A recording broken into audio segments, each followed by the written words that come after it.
Bom dia a todos vocês que já estão começando a semana com a gente, com o nosso programa Pão da Palavra, nesta segunda-feira, dia 21 de setembro de 2020, hoje dia em que a igreja no mundo todo celebra a festa de São Mateus, apóstolo e evangelista. Nós estamos unidos e iniciamos em nome do Pai, e do Filho e do Espírito Santo.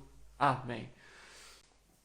Queridos irmãos e irmãs, peçamos a presença do Espírito de Deus, este Espírito que sempre toca os nossos corações, este Espírito que nos motiva, que nos inspira a fazer cada vez mais a vontade de Deus e não a nossa própria vontade. Senhor, que o Teu Espírito Santo toque cada vez mais o nosso coração e a nossa mente para estarmos atentos à Tua palavra, para estarmos atentos à Tua vontade, para fazermos que o Teu reino seja implantado no mundo e para que a nossa vida, a vida de cada um de nós, seja uma vida apostólica, seja uma vida capaz de levar a mensagem do Teu Evangelho. Vinde, Espírito Santo, enchei os corações dos vossos fiéis e acendei neles o fogo do vosso amor. Enviai, Senhor, o vosso Espírito e tudo será criado e renovareis a face da terra. Oremos. Ó Deus, que instruístes os corações dos vossos fiéis com a luz do Espírito Santo, fazer que apreciemos retamente todas as coisas, segundo o mesmo Espírito, e gozemos sempre da sua consolação. Por Cristo nosso Senhor. Amém. Glória ao Pai, ao Filho e ao Espírito Santo, como era no princípio, agora e sempre. Amém. Meus queridos irmãos e irmãs, então hoje, dia 21 de setembro, a Igreja celebra no mundo todo a festa litúrgica de São Mateus, apóstolo e evangelista. Antes de nós fazermos a leitura do Evangelho, convido vocês a compartilharem a nossa live, e vocês que estão pelo YouTube acompanhando o nosso vídeo, a nossa reflexão, também espalhe, divulgue, propague esta mensagem do Pão da Palavra desta segunda-feira. O Evangelho de hoje é tirado de São Mateus, capítulo 9, versículos de 9 a 13. Indo adiante, viu Jesus um homem chamado Mateus, sentado na coletoria de impostos, e disse-lhe: segue-me. Este, levantando-se, o seguiu. Aconteceu que, estando ele à mesa em casa, vieram muitos publicanos e pecadores, e se assentaram à mesa com Jesus e seus discípulos. Os fariseus, vendo isso, perguntaram aos discípulos: por que come o vosso mestre com os publicanos e os pecadores? Ele, ao ouvir o que diziam, respondeu: não são os que têm saúde que precisam de médico, e sim os doentes. E depois aprendei o que significa misericórdia quero e não o sacrifício. Com efeito, eu não vim chamar justos, mas pecadores. Palavra da salvação, glória a vós, Senhor. Meus irmãos, então eu começaria a nossa reflexão de hoje fazendo um pequeno resumo sobre quem foi São Mateus.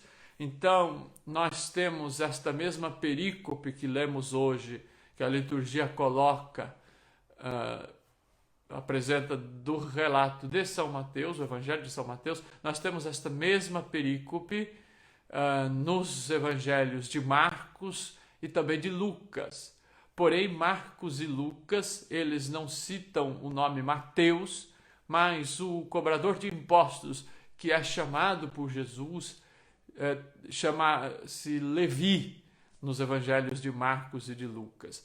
Os exegetas tentam explicar de várias formas o porquê desta diferença de nomes. Alguns exegetas dizem que provavelmente Marcos e Lucas não queriam, como Mateus era uma pessoa muito má, afamada pela sua vida como cobrador de impostos, alguns exegetas dizem que Marcos e Lucas não queriam expor, né, tanto essa pessoa, e por isso chamavam de Levi, que poderia ser um segundo nome de Mateus, ou então que poderia ser um apelido, ou que Mateus poderia ser um apelido. E Mateus coloca, o evangelista Mateus nos apresenta este personagem com o nome de Mateus. E Mateus, o nome significa dom de Deus, e depois nós vamos entender o porquê deste nome. Mas a tradição da igreja coloca que a lei de cobrador de impostos, a partir daí da conversão, a partir do chamado e do seguimento de Jesus, além de apóstolo, este indivíduo seria também o autor do primeiro evangelho. Então, a partir de alguns relatos do século II e do século III, como, por exemplo, do bispo Papias, que diz que Mateus organizou os ensinamentos de Jesus, então foi-se atribuído a ele a autoria do primeiro evangelho. Porém, exegetas modernos, a teologia moderna, hoje ela tem dúvidas se são a mesma pessoa, se esse Mateus apóstolo ou se esse Mateus evangelista seria de fato o autor do evangelho, ou se seria alguém que usou o nome Mateus, não é? Ou inspirado talvez em ensinamentos daquele apóstolo, em relatos orais, porque o evangelho foi escrito lá pelos anos 66 a 70 depois de Cristo. Então, provavelmente depois da geração aí do próprio Mateus em vida. Mas enfim, o evangelho é atribuído a Mateus, o apóstolo, e assim diz a tradição da igreja, tanto que a liturgia da igreja coloca na mesma festa né, São Mateus, apóstolo e evangelista. Diz a tradição da igreja também que esse Mateus apóstolo foi evangelizar as terras da Pérsia, dos partos, e também da Etiópia, converteu muita gente e na Etiópia foi martirizado, decapitado, portanto teria tido a sua cabeça cortada. Por isso é celebrado também como um mártir, assim como quase todos os apóstolos, com exceção de São João. Então nós teríamos várias possibilidades, meus irmãos, várias pistas para refletirmos a festa de São Mateus, apóstolo e evangelista. Nós poderíamos pegar o apostolado, poderíamos falar sobre a missão do apóstolo, dos apóstolos, né, na igreja, mas já falamos isso em outros programas, na festa de outros apóstolos. Poderíamos falar um pouco mais sobre a vida de Mateus, apesar que não temos tantos detalhes sobre a vida dele. Poderíamos falar desta conversão dele, poderíamos falar um pouco mais sobre ele como cobrador de impostos, poderíamos até falar de obras de arte que relatam de maneira maravilhosa este evangelho de hoje, esta perícope de hoje. Poderíamos focar a discussão de Jesus com os fariseus, mas eu acho que a partir da primeira leitura, que é lá da carta aos Efésios, e também a partir da leitura do Evangelho, eu acho que convém que nós destaquemos justamente, eu acho que o que a liturgia quer mostrar hoje e quer nos fazer refletir é como que Jesus chama aqueles que perante o mundo, aqueles que aos olhos do mundo, que aos olhos da sociedade não prestam, aqueles que aos olhos da sociedade não valem nada e não deveriam ter nenhum espaço e nenhuma vez. Jesus, no entanto, aposta na mudança de vida. Nosso Senhor, ele confia que aqueles que são criados por Deus têm sempre a possibilidade de retornar ao Pai.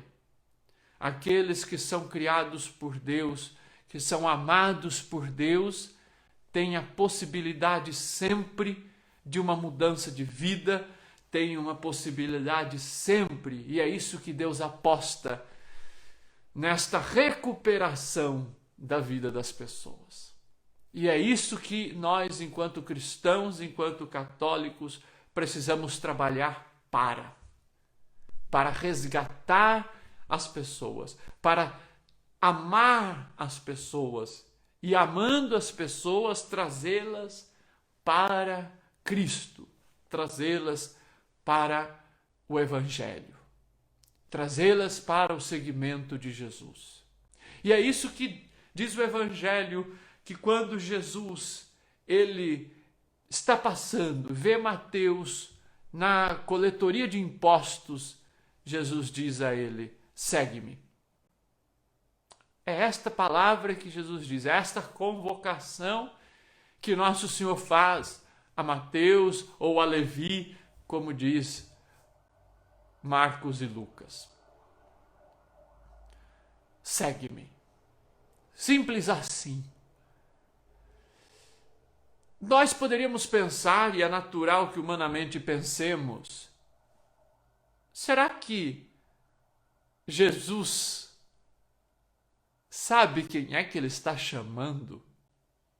Talvez nós tenhamos, e é muito comum que tenhamos, o mesmo pensamento daquele fariseu do evangelho da semana passada, da quinta-feira da semana passada, quando vê a mulher pecadora ali lavando os pés de Jesus com lágrimas, ungindo com o perfume, e ele pensa, se este homem fosse mesmo um profeta, ele saberia quem é que está tocando os seus pés. Talvez quando nós nos deparamos, meus irmãos, com este texto do evangelho de hoje, da vocação de São Mateus, nós pensemos, mas será que Jesus sabia quem é que ele estava chamando para segui-lo? Vejam, Mateus era um cobrador de impostos. Quem eram os cobradores de impostos, minha gente? Os cobradores de impostos eram pessoas muito mal vistas na sociedade do tempo de Jesus. Eram pecadores públicos, por quê? Porque eles roubavam, eles cobravam, além do imposto que era justo cobrar, eles cobravam a mais e eles ficavam com aquele dinheiro que eles cobravam a mais. E além de tudo, eles eram mal vistos pelos judeus porque eles trabalhavam para os romanos. Então, os romanos eram tidos como aqueles que exploravam os judeus, que oprimiam os judeus, o povo de Israel, e por isso eles não gostavam, os romanos não eram mal vistos. Tanto que quando Jesus é condenado, eles dizem que os romanos e os judeus, que eram inimigos, ficaram amigos para tramar contra Jesus.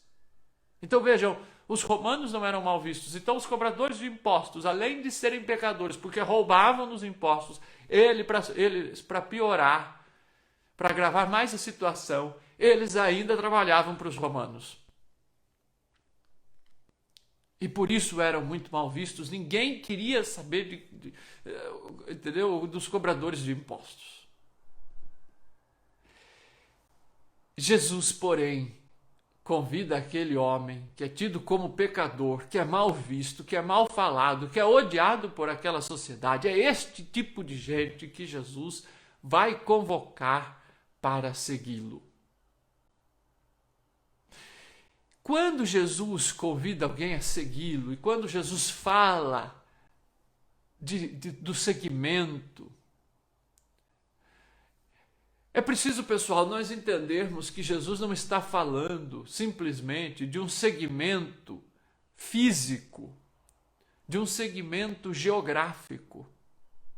Ah, Jesus vai pegar aquela estrada e eu vou ali atrás dele. Sim, num primeiro momento, na primeira hora era isso, mas o segmento físico implicava muito mais.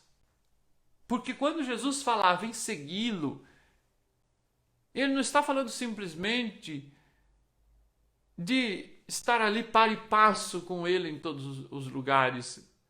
Vir da Galileia para Samaria, da Galileia para Cafarnaum e assim por diante. Não, não é isso. É também, claro, porque ele estava preocupado em formar ali o grupo dos seus seguidores. Mas seguir Jesus não é só isso. Isso a gente pode fazer muito bem por curiosidade. A gente pode fazer isso por curiosidade.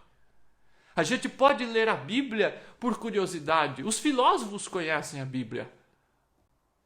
Os cientistas sociais conhecem a palavra de Deus, por exemplo. O demônio conhecia a palavra de Deus, tanto que quando ele tenta Jesus, ele cita as Escrituras. Então, este seguir para ver o que é, isto é importante, mas não é o essencial e não é o que Nosso Senhor quer.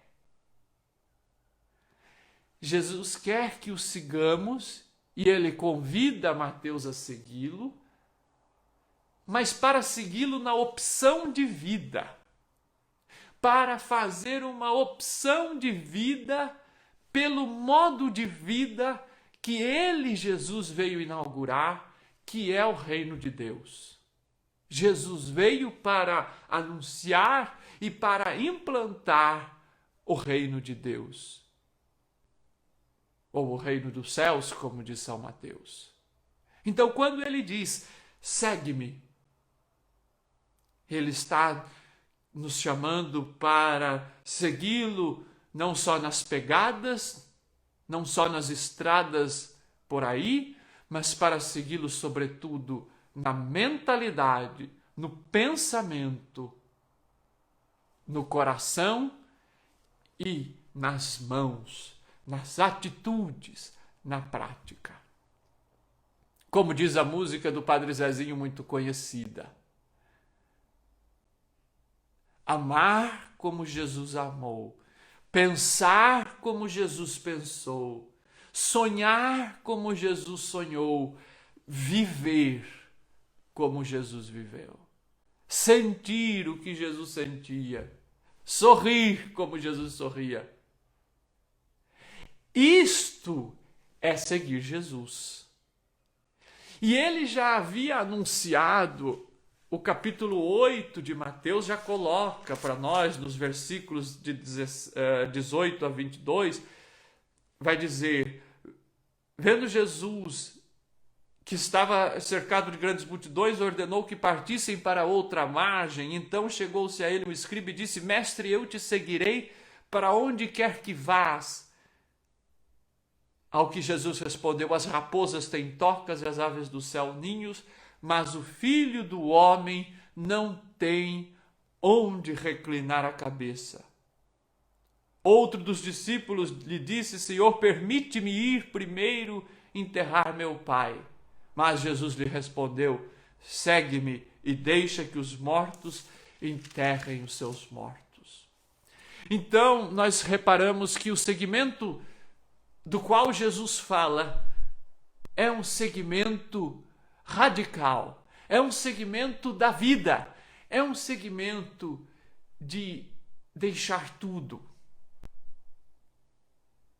Nós entendemos o que Jesus fala neste segmento quando olhamos para as bem-aventuranças que o próprio São Mateus traz no seu Evangelho, lá no capítulo 5, quando Jesus diz, felizes os pobres em espírito, porque deles é o reino dos céus.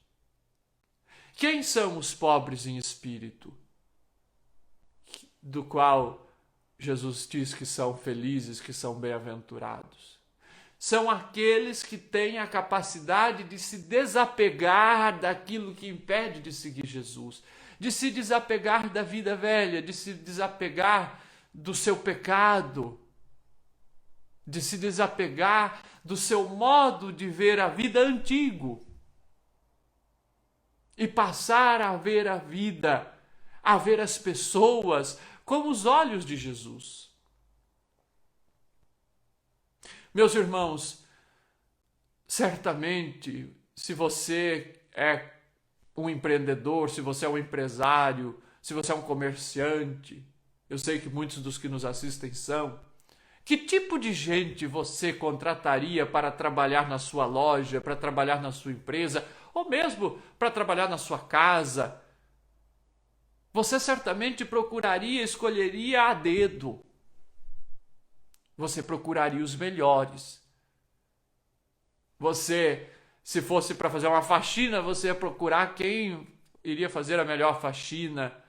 Mas você, para trabalhar dentro da sua casa, você ia procurar alguém que fosse de extrema confiança, você ia provavelmente procurar boas referências daquela pessoa.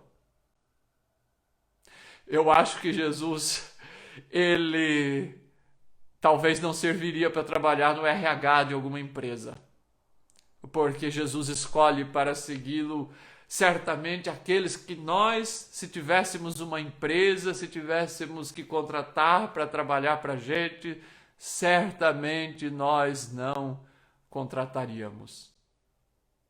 Será que nós contrataríamos Mateus para trabalhar para a gente? Eu acho que não. Eu acho que não.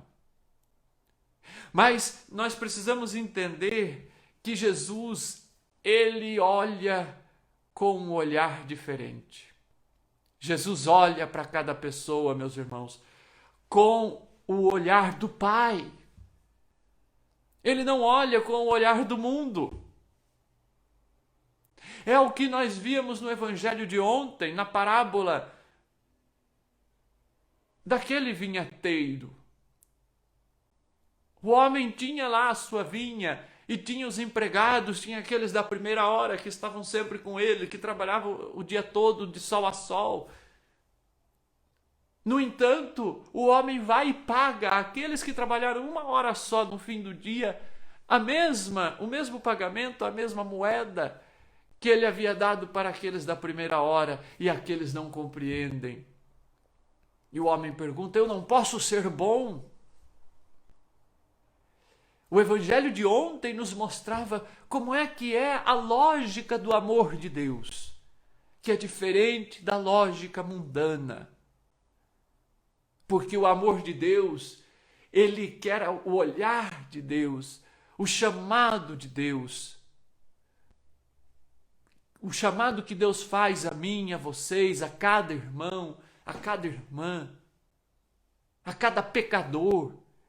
A lógica do chamado de Deus não é para trazer lucro para uma empresa. O chamado de Deus para trabalhar pelo reino é para, em primeiro lugar, salvar a pessoa, para resgatar a pessoa, para dar uma nova chance, uma chance de recomeçar a pessoa. E é isso que Jesus faz com Mateus. O Evangelho nos diz, indo adiante, viu Jesus um homem chamado Mateus, sentado na coletoria de impostos. Veja, o texto diz, viu Jesus um homem. Jesus vê a pessoa, Jesus não vê a casca. Jesus vê que naquela pessoa que cobrava impostos, que fraudava, Jesus vê que ali há uma possibilidade de mudança. Há uma possibilidade de transformação. E é isso que nosso Senhor leva em conta. E é um escândalo. Vejam, os fariseus começam a questionar os discípulos de Jesus. O seu mestre está comendo com pecadores, com cobradores de impostos.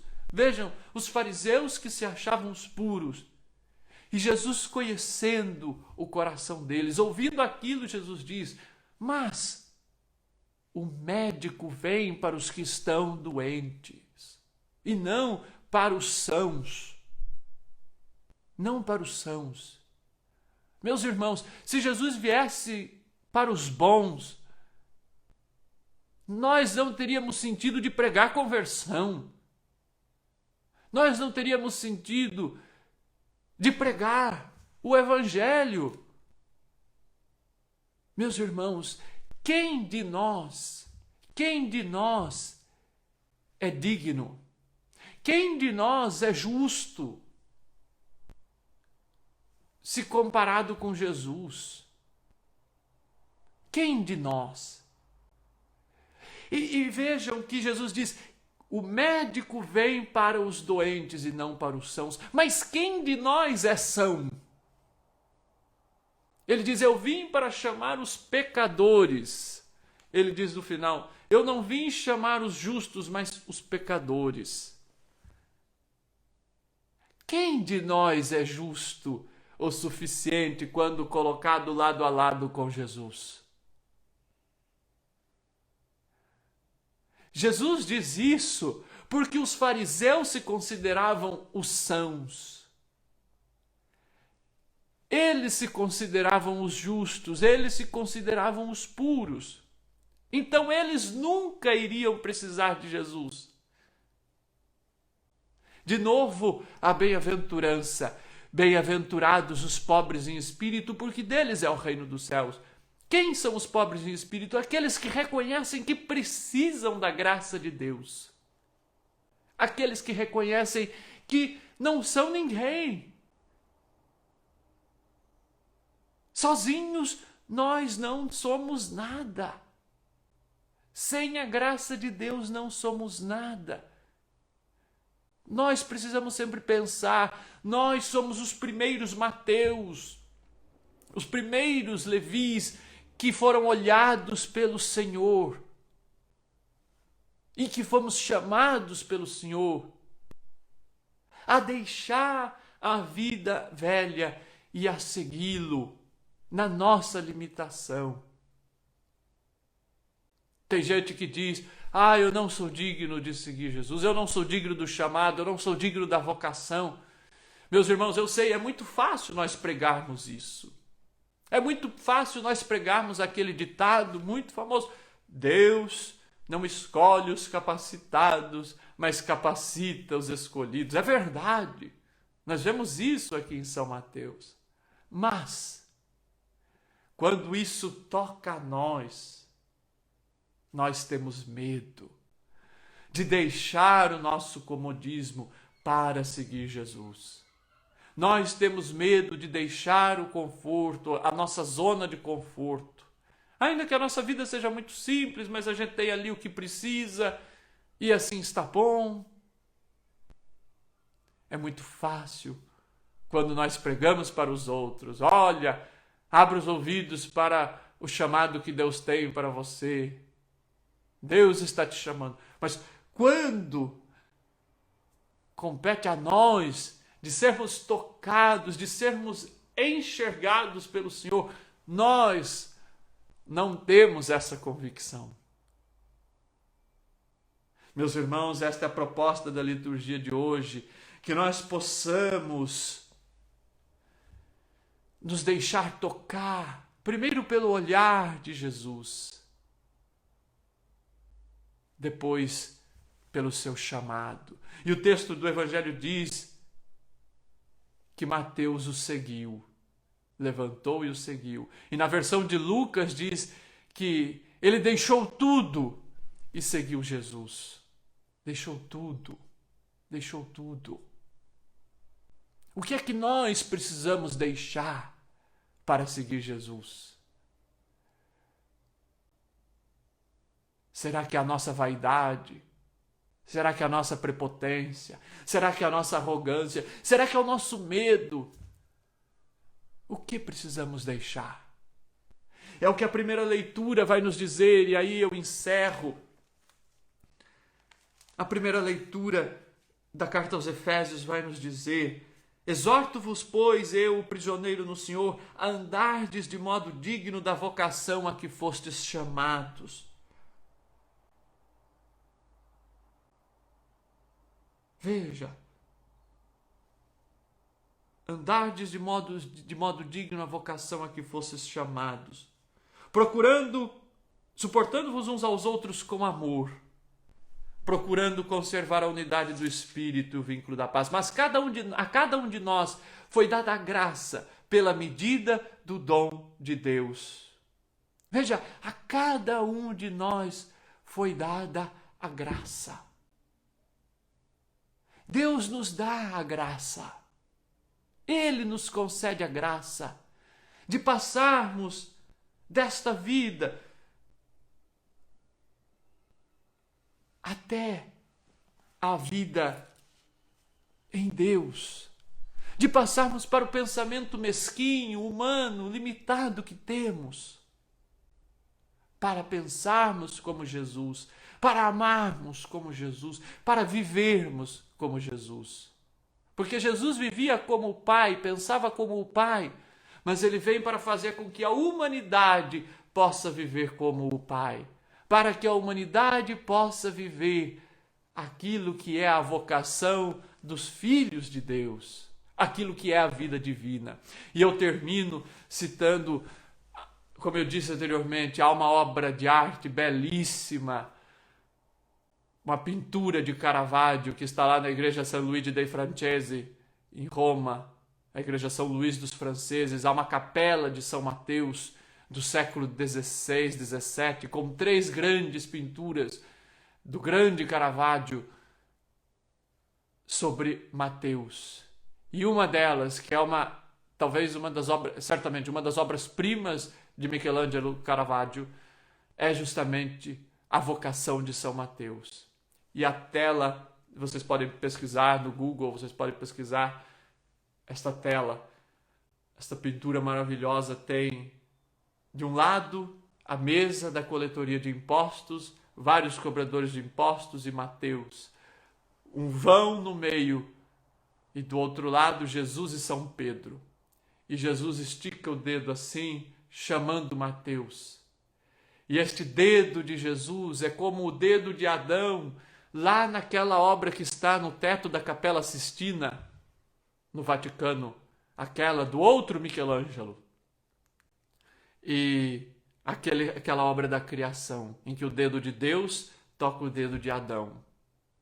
Caravaggio coloca na sua pintura Jesus chamando Mateus com aquele mesmo dedo, o dedo de Adão, não o dedo do Pai, mas o dedo de Adão, que era o dedo frágil, para dizer que Jesus é o novo Adão, que Jesus é aquele que une as coisas mundanas às coisas divinas. Jesus é aquele que chama, que tira a humanidade da miséria, do mundo, de um olhar mundano da vida, das pessoas, encurta e elimina aquela separação que havia entre os homens e Deus, e traz o ser humano, e traz Mateus, e traz a mim, e traz a vocês para a vida em Deus. Meus irmãos, este é o convite da liturgia de hoje na festa do apóstolo São Mateus. Deixemo-nos tocar pelo Senhor, ouçamos o seu chamado e sejamos alcançados pela sua graça, para passarmos desta compreensão limitada, humana, material, mundana das coisas e das pessoas, e passemos a olhar o mundo e as pessoas com os olhos de Deus, com os olhos da misericórdia, com os olhos da graça. Louvado seja nosso Senhor Jesus Cristo, para sempre seja louvado.